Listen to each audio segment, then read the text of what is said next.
I'm Elizabeth Johnson, and today I'm going to talk to you about how to prepare a vocal piece. First, you should start by learning the rhythm of the music. Start by using a neutral syllable like la or do, or rhythm symbols like ti ti ti ta, ti ti ti ti ta, like in the case of I'm just a poor wayfaring stranger. Then switch to the words of the music to make sure that you're placing it correctly. I'm just a poor wayfaring stranger. After you finish that step, the next step would be to speak sing. Speak singing sounds very goofy and a little weird, but it helps prepare your body to use the proper amount of breath to reach the different highs and lows of the melodic line. So in the case of I'd rather have Jesus, it would be like I'd rather have Jesus than silver or gold. I'd rather be his, and then continue on from there. It's not important to have note accuracy, it's more important to follow the contour or the line of the music. After you speak sing for a while, then the next thing you should do is go to lip trilling or raspberry. A lip trill is when you buzz your lips together at a loose speed. A raspberry is when you use your tongue out of your mouth and you roll your tongue instead. Between the two, a raspberry is a more effective way to build breath and relax your articulators, your lips, tongue, and jaw. But if you cannot do a raspberry yet, go with the lip trill. Either one will accomplish the next step we're going to work on. And that is making sure that our breath can last through an entire phrase without cutting out. If we go back to poor wayfaring stranger, if I sang the line, I'm just a poor wayfaring stranger, a-traveling through this world of woe. In order to make sure I can make through that entire phrase, a lip trill is handy.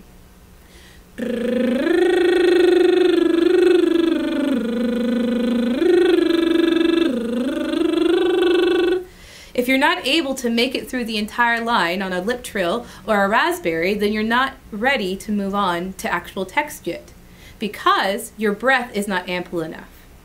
So whenever you use the lip trill, we want to hear a smooth connection. You don't want to hear choppiness in your lip trill.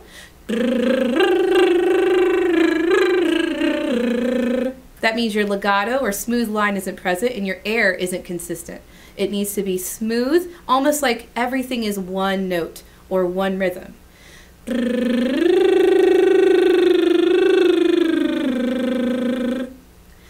After you've mastered the lip trill or raspberry step, then you should go on to a neutral vowel. A neutral vowel is any vowel that you feel comfortable singing in any range of your voice. Neutral vowels that work the best are typically ah, oo, or e. Whenever you use a neutral vowel, you disregard the written rhythm and generally you just sing the amount of time that each note has. So for instance, in I'm poor wayfaring stranger,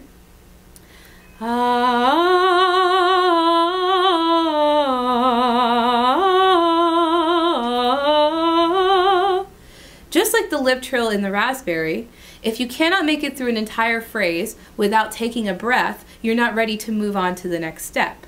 Also, like the lip trill and raspberry, you're looking to make a smooth, connected sound that doesn't ebb and flow. There shouldn't be any sausaging of a note, like a sausage link.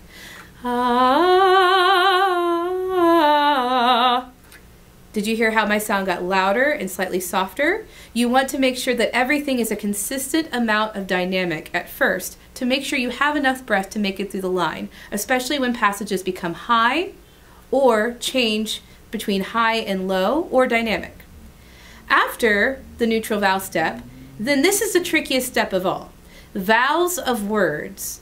So this sounds very weird, but it's the most helpful thing ever. Consonant sounds typically interrupt the breath line. So usually when people use their tongue to make a t or a b or a d, what happens is they stop the airflow and it interrupts the air supply and it ends up making you lose more air than you need to use. In order to start working these kind of kinks out of your voice, you should use the neutral vowel. and then go to the vowels of the words. So, for instance, I'm just a poor wayfaring stranger becomes I-a-o-e-er with no breaks. I-a-o-e-er. And once you can sing, just like the other steps, through the entire piece without any loss of breath in the phrasing that you choose, then you know you're ready to go on to actual text. Now, the last step in learning a piece of music, just learning the music knowledge of it, is learning the text. You should take and add the consonant sounds into what you're doing, but they shouldn't interrupt the line. So that means this is the wrong way. I'm just a poor wayfaring stranger. Everything I'm singing is very choppy. Everything should be smooth and connected and legato. I'm just a poor wayfaring stranger. My consonant sounds don't interrupt my vocal line or my vowel. Think of it like a conveyor belt. The thing that's on a big turn and it just keeps going and going. That's your breath and your vowel line. And your consonants are like something that comes down on the conveyor belt and then immediately goes away. But the conveyor belt never stops moving. Your air and your vowel are that conveyor belt. So your consonants should never interrupt the air or the line. So use this video as a basic guide to learn any vocal piece, whether it be a hymn or a pop song or a musical number. Anything that you're going to approach the vocal should have a methodical series of ways that you learn it. And after you've sang the piece 6 different times for however long you've done it, you'll have it memorized without even realizing it.